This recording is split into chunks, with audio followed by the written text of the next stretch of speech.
Is there a mystery that lies behind the events that have shaken America from the storming of Capitol Hill to right now? That lies behind the forces that are transforming our nation before our eyes? What does it all mean? And where is it all heading? What does the future hold? Is there a template, a mystery from 2,500 years ago that reveals what lies behind it all? This is Jonathan Cahn, and this is going to be a prophetic message of a different kind. You won't hear it on the news or from the media establishment. This right now is the first time I'm sharing it anywhere. But I believe it's going to open your eyes to a whole other realm of stunning connections that lie behind what is taking place all around us. The last prophetic video I made, the message to Joe Biden, was about 10 minutes. This one's going to be of a much more major length. But you're going to want to see the whole thing because every piece of the mystery is important.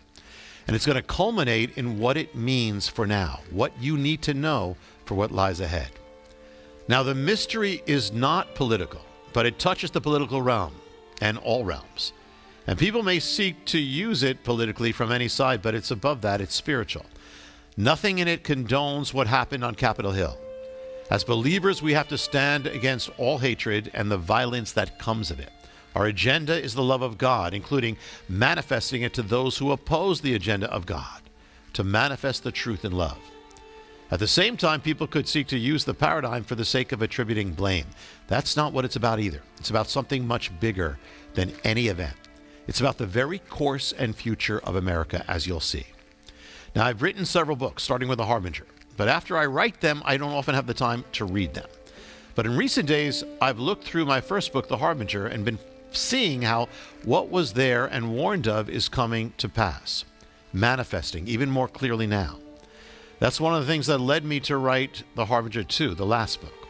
But the mystery I'm going to open up now begins in a different book that I wrote called The Paradigm. And what I'm going to show you is not in the book, but it's the continuation of the mystery that begins in the book.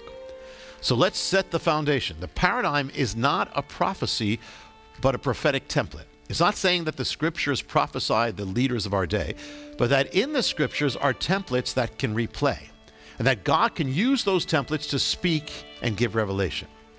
The template of the paradigm concerns a nation, ancient Israel, that once knew God, but is now rapidly falling away from him and heading ultimately for judgment.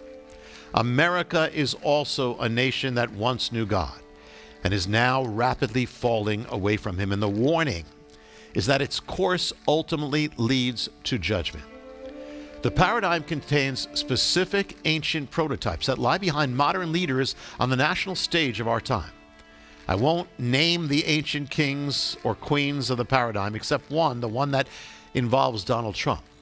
But the first king from ancient Israel is a divided man who knows of God but leads the nation in apostasy from God. He's going to be linked to a culture war in his nation, and it's going to accelerate his country's fall from God. The ancient king will be the prototype of President Clinton, who will be the antitype. The ancient king's reign was known for scandals, so too the Clinton presidency. Bill Clinton entered the national stage as governor in 1979. His presidency ended in 2001, so his time on the national stage was 22 years. The ancient king in the Bible, his prototype, was on the national stage for 22 years. The ancient king was unique in that he ruled in a co-regency with his wife, the queen. The ancient queen was even more committed to carrying out an anti-biblical agenda. She championed a religious practice and worship of Baal that involved the killing of little children. So the Clinton presidency was also unique in that observers labeled it a co-presidency of Bill Clinton and his wife, Hillary Clinton. Hillary Clinton championed an anti-biblical agenda involving the killing of little children, abortion. She was hailed by the abortion industry as the abortion champion of the century. In the 19th year of the ancient king's time on the national stage, a scandal breaks forth in his administration. In the 19th year of Clinton's days on the national stage, starting in 1979, it comes out to the year 1998. The chief scandal of the Clinton presidency surfaces in the year 1998, the 19th year.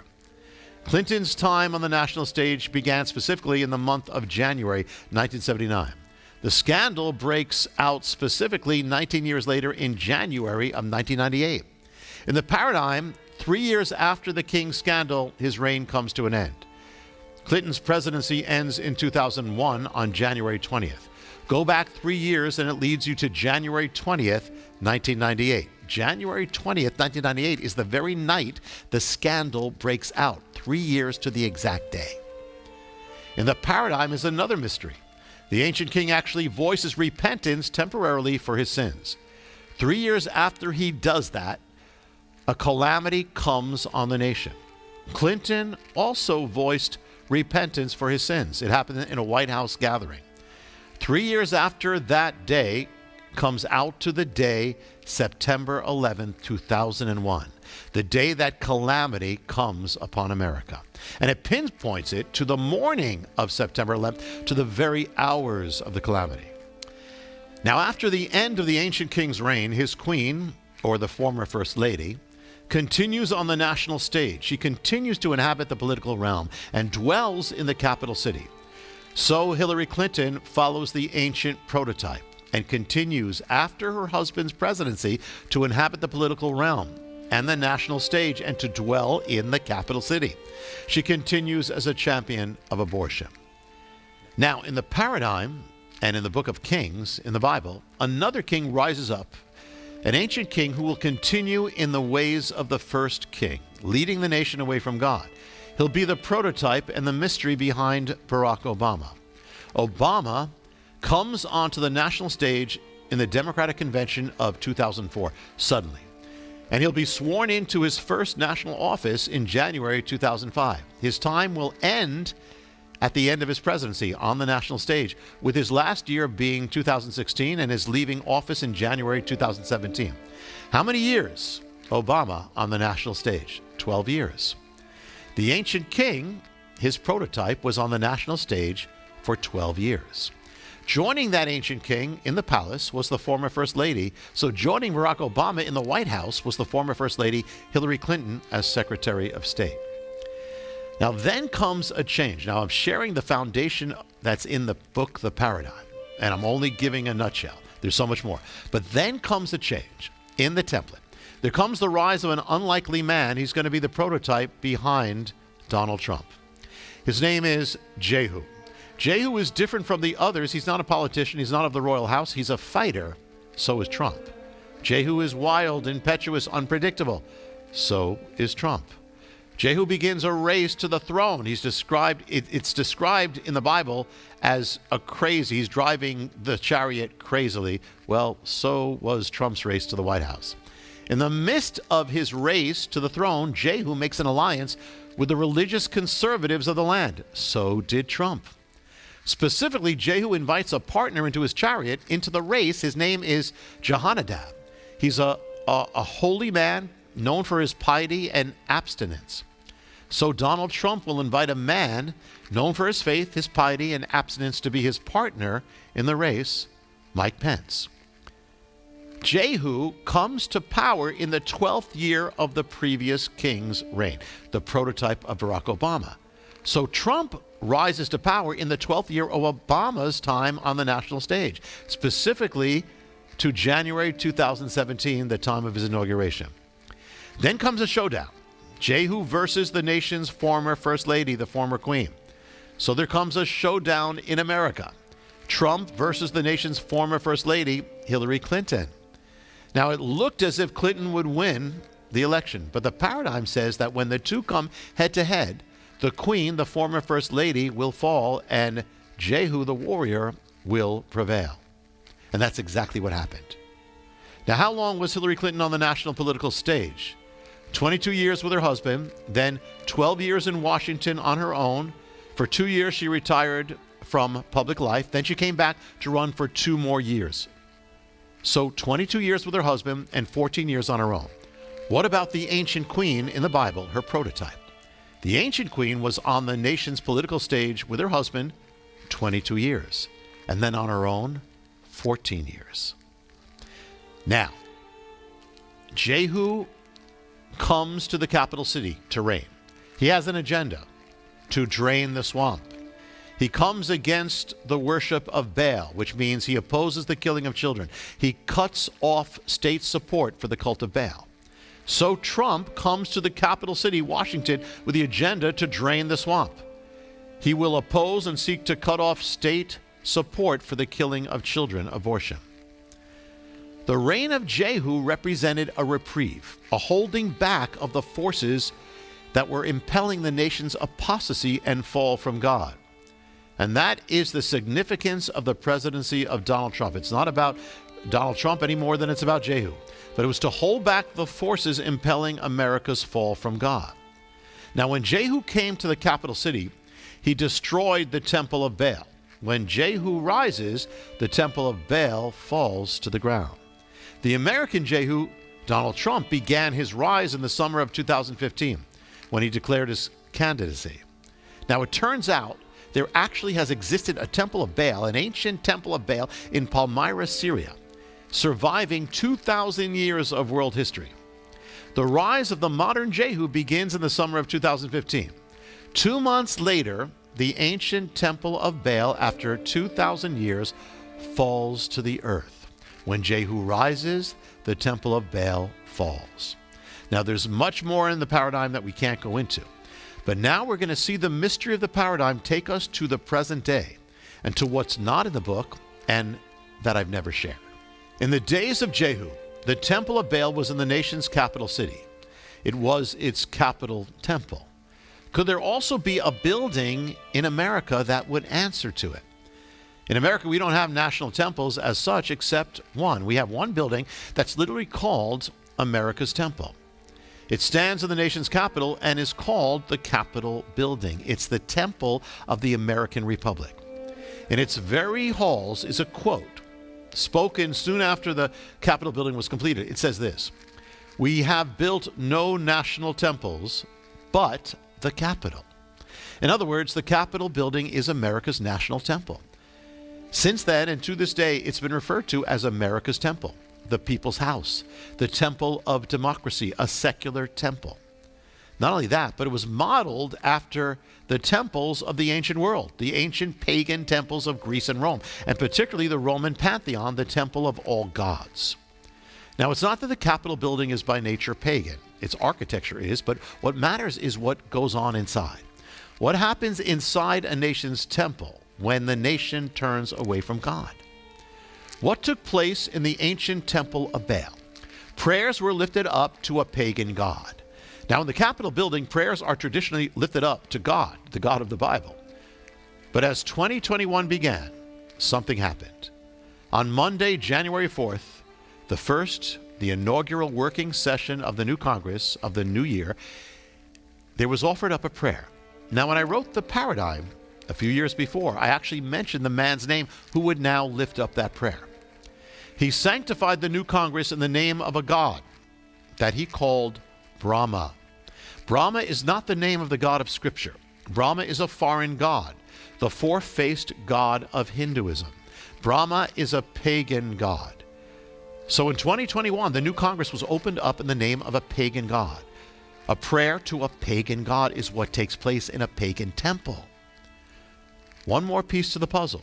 What else took place in the ancient temple of Baal? The worship of Baal involved an anti-biblical morality. It involved sexual immorality, the persecution of God's people, and, as we saw, the sacrificing of children.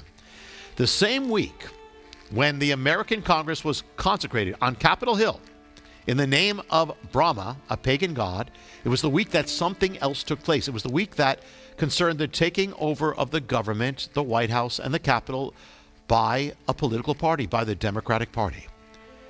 It was coming to power bearing the most radical agenda in the history of that party or of any major party in the history of America. The most radical anti-biblical agenda.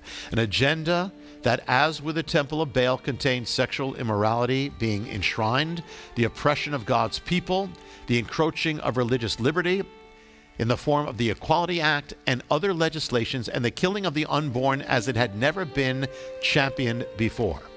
as in the proposed striking down of the Hyde Amendment. So every American could now become complicit in the act of murdering the unborn, that all of its hands would be covered with blood. The American government would virtually become a representative of Planned Parenthood, the modern-day priests of Baal. So now the Capitol building was going to become a vessel of the agenda of Baal, as in the Temple of Baal. And the critical week was that first week in January 2021, where it would determine which party would lead the Senate and then would officially confirm who would sit in the White House. So it all began with the prayer to a pagan god. The day after that prayer, Tuesday, January 5th, came the vote in Georgia, which would determine who would control the Senate and if the radical agenda would take total control over Capitol Hill. And so it happened. The Democrats and that agenda would take control of the American government. The Capitol building would be in the charge of those who swore to champion and expand abortion, the killing of unborn children across the land. Thus, the Capitol building would become a vessel to legislate the blood of the unborn, and thus a temple of Baal, inaugurated with a prayer to a pagan god, and sealed with this agenda. The day that the results came in as to who would control the government, the Congress, the day it was sealed and announced was Wednesday, January 6th. Remember that date. It was the first time that such a radical agenda came to full power in the American government, a temple of Baal, while a Jehu was still in power. Trump, a Jehu. It all converged on that day, January 6th. And another convergence, January 6th, was the date that another vote would take place on Capitol Hill that would confirm the taking of the White House by the Democratic candidate. It all converged on that one day, January 6th. And the next mystery of the paradigm began, which lay behind an event that shocked America and the world. Now remember, what I'm about to share is the revelation of a template, not to assign values or judgments, but to show you how the ancient template replays and what it ultimately means. The mystery I opened up in the paradigm now continues. 1 Kings 10 records that King Jehu, calls for an assembly in the capital city to gather the people there. It's actually a trick to get the priests of Baal into the temple of Baal and then to act against it. The template means that Jehu will call for people from all over the nation to come to an assembly in the capital city. So the American Jehu, Donald Trump, calls for an assembly, calls for people from all over the nation to come to the capital city, just as Jehu did. Now that day, the template is going to manifest in two ways in two gatherings. One is that gathering called for by the president. The other is going to take place inside America's temple in the gathering convened by law of leaders. Now, who is it that gathers inside the temple in the paradigm? It's written in the book of Kings, "Now therefore call to me all the prophets of Baal, all his servants and all his priests." The leaders of Baal. In modern America, that answers to those who promote and advance the killing of children and an anti-biblical morality. Now in America's temple that day, in the Capitol building, those who ascended to power were those who championed that agenda of Baal. Not all of them were, but those who ascended to power were of the agenda of Baal, the Democratic Party at that moment. The ancient paradigm is going to center on two sets of people. The priests and worshipers of Baal gathered inside the national temple, the Capitol building, now in control, and the other, those who support Jehu, who follow his leading. In the template, Jehu goes to the temple of Baal. On January 6th, it was to culminate with the American Jehu, the president, going to the Capitol building. That was the plan. He would end up going to the White House and watching the rest, but that was the plan, and that was what was announced that day. In the biblical template, Jehu's partner, the pious religious conservative Jehonadab, he goes into the Capitol building, the Capitol temple. And interesting, though he must have left the temple, the text doesn't record him specifically leaving. On January 6th, the American Jehu's partner, the vice president, Michael Pence, known for being a pious man, religious conservative, enters into the Capitol building. And he's going to stay there throughout the day and night. In the template, it will end up that both Jehu's opponents and loyalists will be in that house, in the Capitol temple, and will come into conflict or battle there. So Jehu convened a gathering in the capital city to set something in motion. Trump convened an assembly in the capital city, and it set something in motion. And the center of the template is the Capitol Temple. The account continues, Jehu appoints a multitude of men to come to the temple to stand outside the building while a convocation is taking place inside the temple of Baal with the priests of Baal. So on January 6th, the American Jehu appoints a multitude of mostly men to come to the American temple, the Capitol building, to stand outside the building while a convocation is taking place on the inside. In the template, those who stand at the temple on the orders of Jehu and who will be central in the events that are about to take place are men of violence. On January 6th, it was certainly not all, but among those central in the events that took place were people of violence. Among the more well-meaning who came to Washington that day would be people belonging to militias and supremacist groups and more, whose ways have nothing to do with the children of God. So in the ancient template, inside the Capitol Temple, a convocation is taking place involving the priests and worshipers of Baal. In the midst of the proceedings and rituals, while a multitude is standing outside waiting. So in America, inside the building, proceedings are taking place. They're going to seal and hand the presidency to an agenda of Baal. In the midst of the proceedings and rituals, and outside the building stand a multitude of men, mostly men in waiting. In the template, Jehu gives orders to the men outside the building. On January 6th, it was Trump who gave the multitude orders to go to the Capitol and make its presence known. This is not to assign intentions or blame on one hand or condone it on the other. But this is the ancient template. Jehu gave orders, as did Trump, and multitudes approached the Capitol building. This is how Jehu makes war. In the template in 2 Kings chapter 10, Jehu gives the order. His words specifically are, go inside. So they go inside and they lay siege to the temple of Baal. On January 6th, the words of the ancient template take effect. Go inside. And the multitudes go inside the Capitol. They overpower the guards, they break open the doors, and they go inside. In the ancient template, the followers of Jehu enter into the temple and they interrupt the proceedings. On January 6th, the multitude breaks into America's temple and interrupts the proceedings. In the ancient template, the men of violence go inside and shed blood. They go there to kill, and they do. In what took place on Capitol Hill, there were those chanting calls for murder and bloodshed, and those who appeared ready to commit it.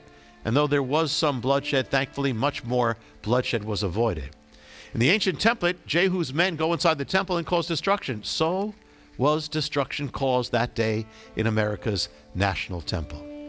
In the ancient template, the men of Jehu specifically desecrate the temple of Baal. Now, amazing, listen to the quotes that came out of this day. The incoming Senate Majority Leader said this about the Capitol Hill takeover. This temple to democracy was desecrated.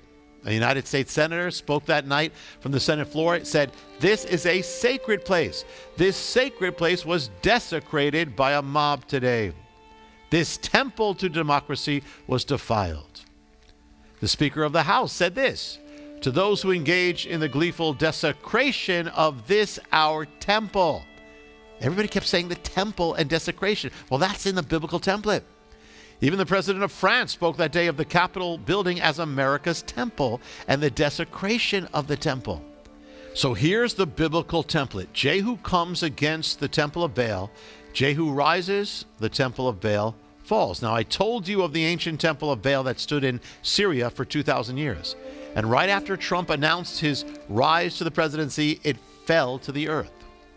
The power and reign of Jehu is linked to the temple of Baal and an attack on the temple. But now a secret hidden in America's temple on Capitol Hill. It's not only been noted that it's modeled after the ancient pagan temples of Rome and Greece, but that part of America's temple is actually modeled after another ancient temple, the Temple of Baal.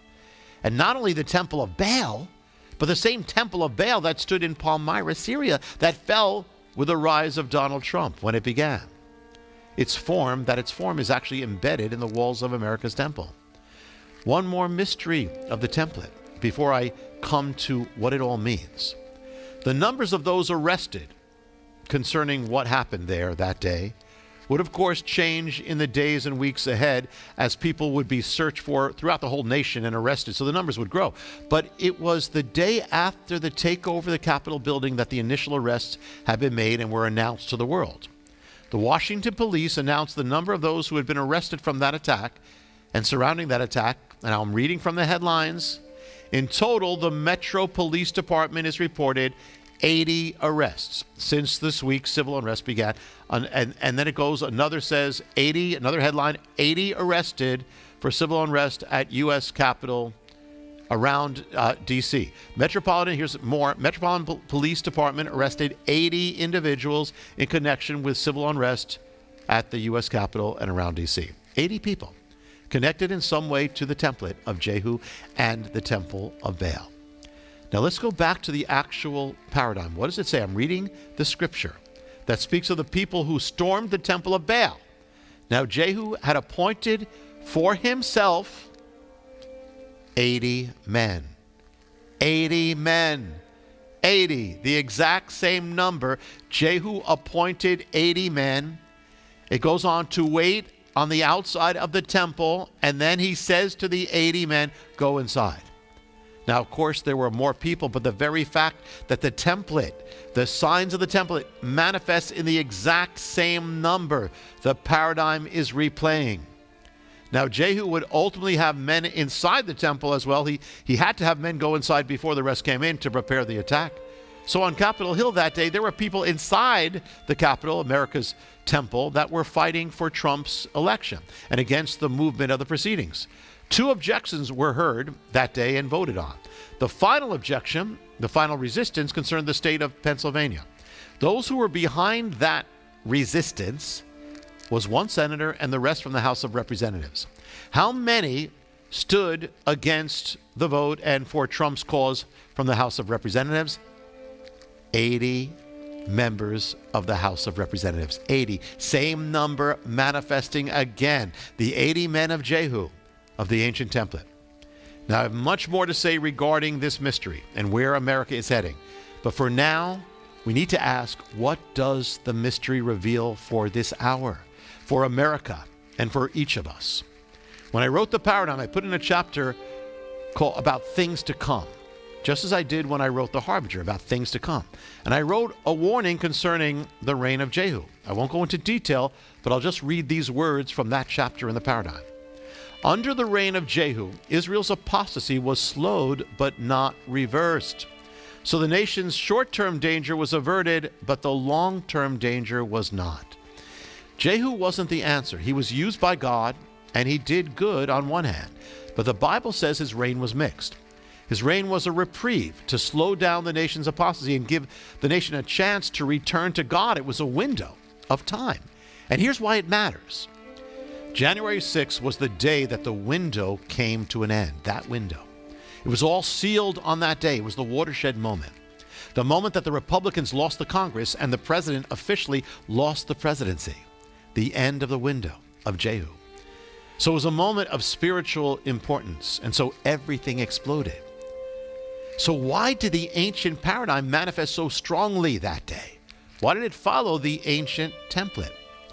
Because that was the template that frames the reign of Jehu. Jehu's rise to power was sealed as he prevailed against the temple of Baal. He laid siege to it. Trump began his rise, and the temple of Baal falls to the earth 2 months later, after 2,000 years. And now that same template is again replaying. Jehu versus the temple of Baal. Jehu against the forces of Baal. But this time, it wasn't the day of Jehu's victory, but of Jehu's defeat. The same day that marks the official loss of his presidency and of the Congress itself was the day that the ancient mystery manifests before the world. The same mystery that marked the beginning of his reign now marks the end, or the beginning of his rise and reign now marks the end of his reign. It was the reversing of the fall of the temple of Baal. It was the rising back, the return of the temple of Baal. And all sanctified, all begun in a prayer to a pagan god. What does it mean? It means that we are now in a new day. These are the days of the reign of Baal. The agenda of Baal has taken control of the nation's government. Baal's agenda concerning the blood of the children, the forces of abortion. Baal's agenda concerning sexual immorality.